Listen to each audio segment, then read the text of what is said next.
Okay, so like that's and that's why. I guess I'm asking, how big is that jump to get better? Well, here's my point. And this is I've been thinking about our fundamental grind here. And I think I figured it out. Like, I actually do think the Warriors can be better next year. They won 46 games. I think they can be better next year. But you are still looking at the team like it needs to be better than that. It needs to get back to elite right away. And so I'm going to end up always fighting you that they might not, that no, they're not elite right now, but what's wrong with getting better? But going from 46 to 48 wins or 49, isn't enough? Like, it doesn't seem like it's enough. Well, hey, let's put two rats on the table. Let's do it. We just talked about, hey, if you get improvement from one Wiggins, there it is. Well, okay, hold on. Yeah. And then the growth, more growth from Pods, Moody, and Kuminga. And then this is the heavyweight, Muhammad Ali.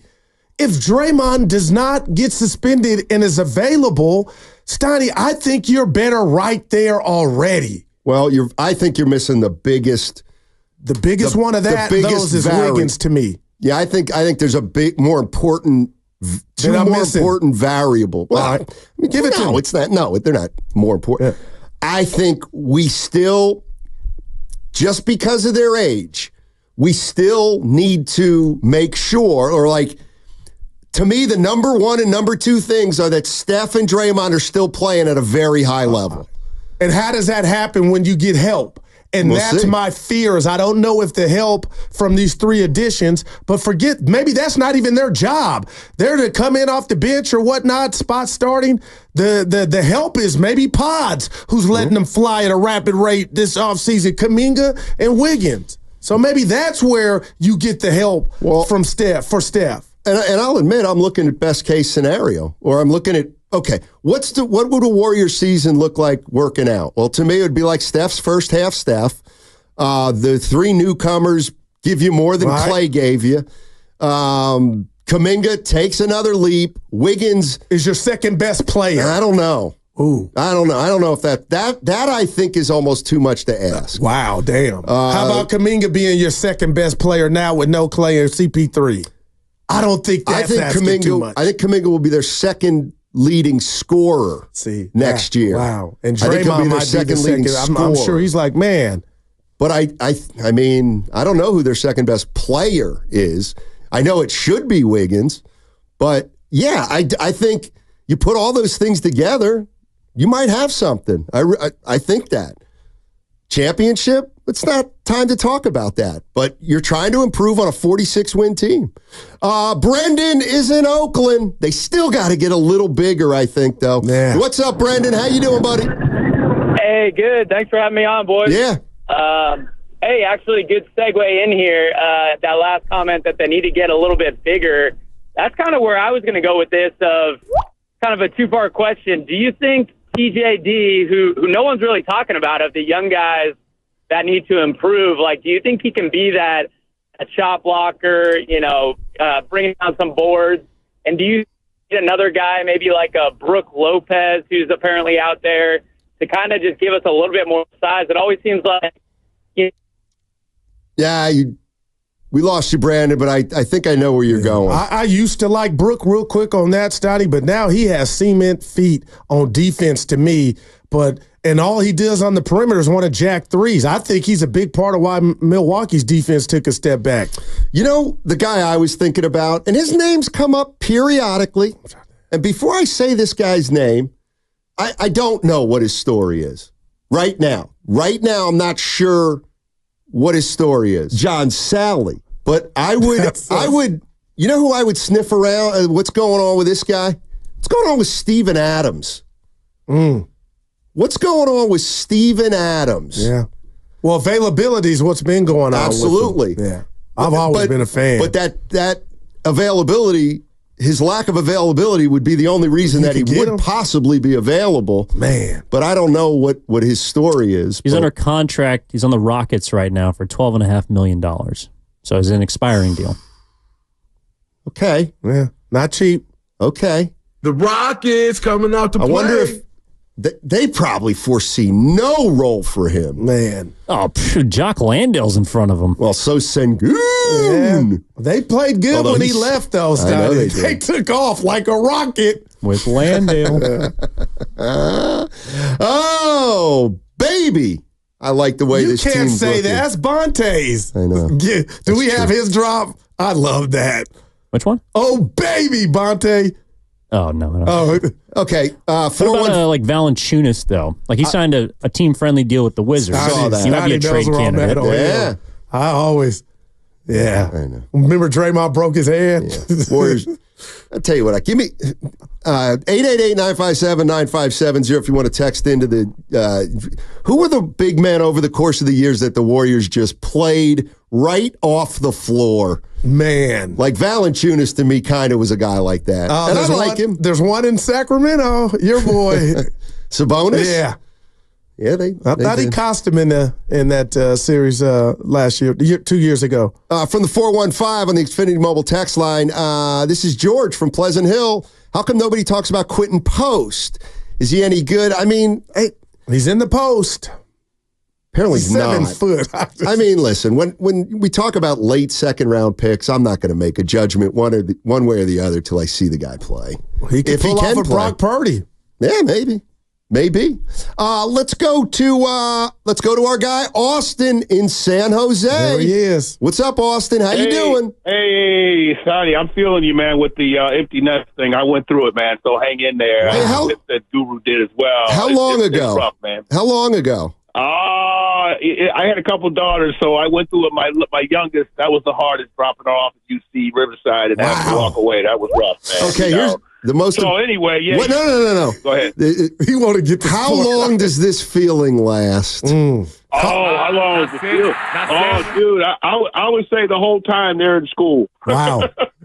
You know, it never really goes away, man. Especially a dad to a girl. I think it's different from a dad to a boy. I think Guru can speak to that. But hey, listen, Steiny, it's a slow no. Oh, no. wow. That's what that was. So, hey, listen, a couple things, guys. The kind of pause on the Iggy versus slow no comparison. You that's didn't like that, huh? For me. I don't. Okay. Nah, it's a little Iggy was special. Remember, the Warriors were really, really good then too. That's why Iggy was willing to do what he did. I don't think he would do that with this team. So let's take a pause on that. I haven't seen enough from the quote youngsters yet that would make me think that that's a good comparison. Hey, Slow-Mo's got to start with this team, man. Wow. Somehow he's got to be on the floor. I don't see a situation where you got to have a guy with that much experience.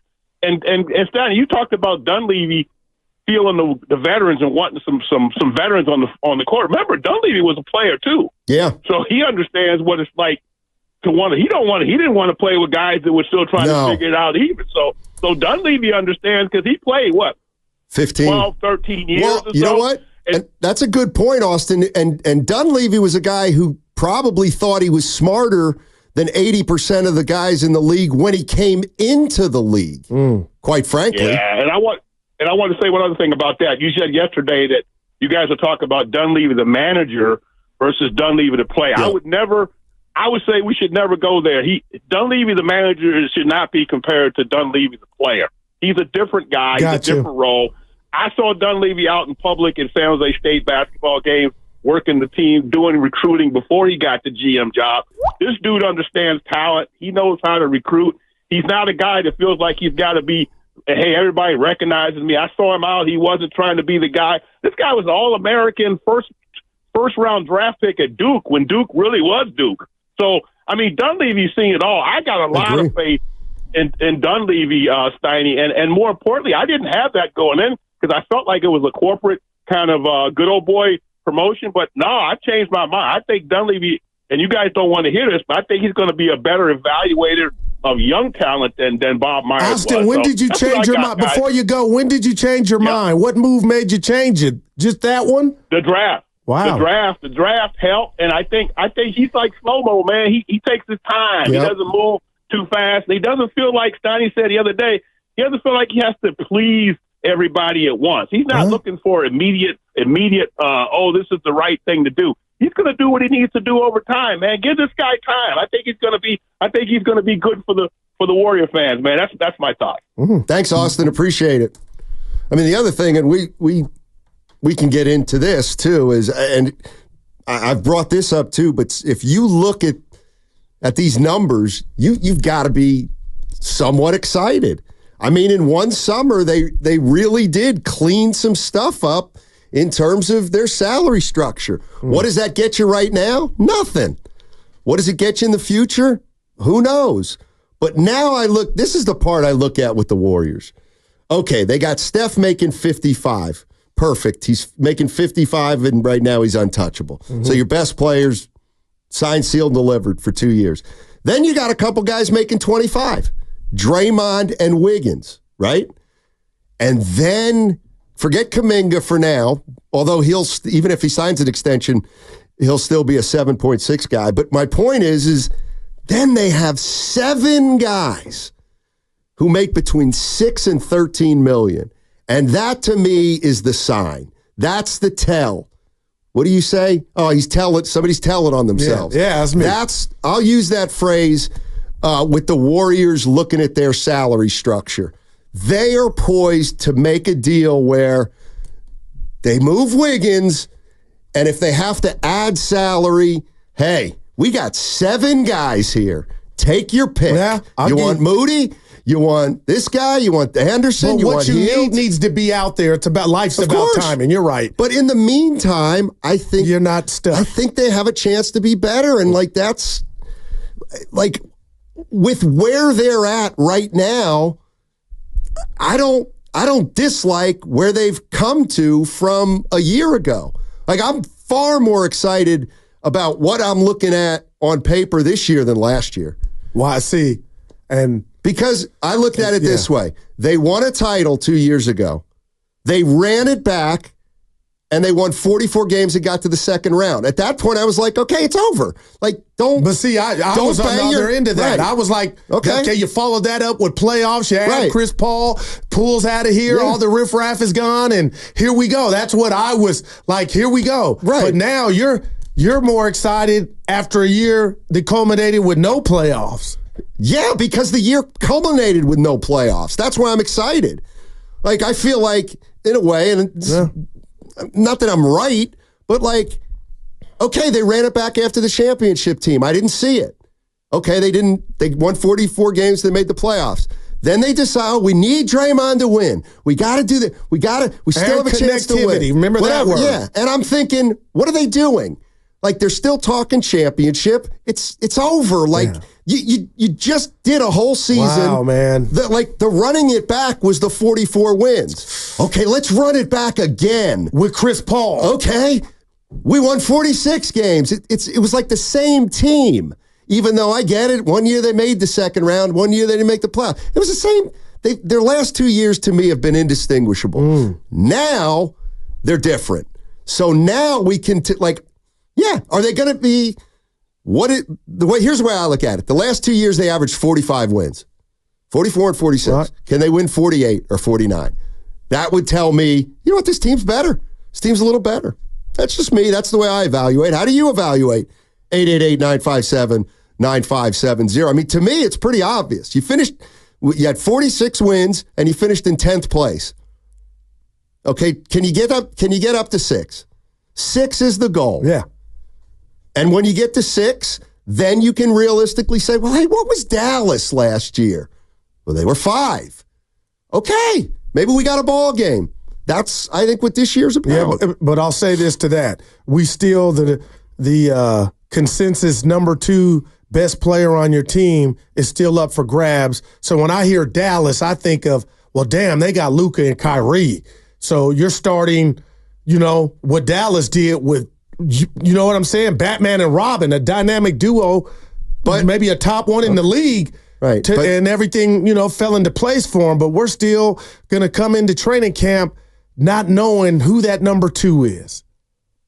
That doesn't really bother me, because it's obvious that if you put any other team's best 2 guys up against the Warriors, the other team's going to look better. Yikes. But that's just if you go with the first 2 guys. Like, what would you rather have? And this is hypothetical. You have 2 superstars, then a big drop-off to your third best, or would you rather have a superstar, 2 pretty good guys, 2 more guys who are really, you know what I mean? Like, yeah, I'm going to go with the 2 superstars and then the drop-off. Well, it's because in the NBA, you could kind of get you know what I mean? It ain't football or baseball. Well, I mean, I would like to have 2 superstars, too, because under that scenario, you can rebuild every year and you still got 2 guys. But for the course of this 1 year, I think it can work.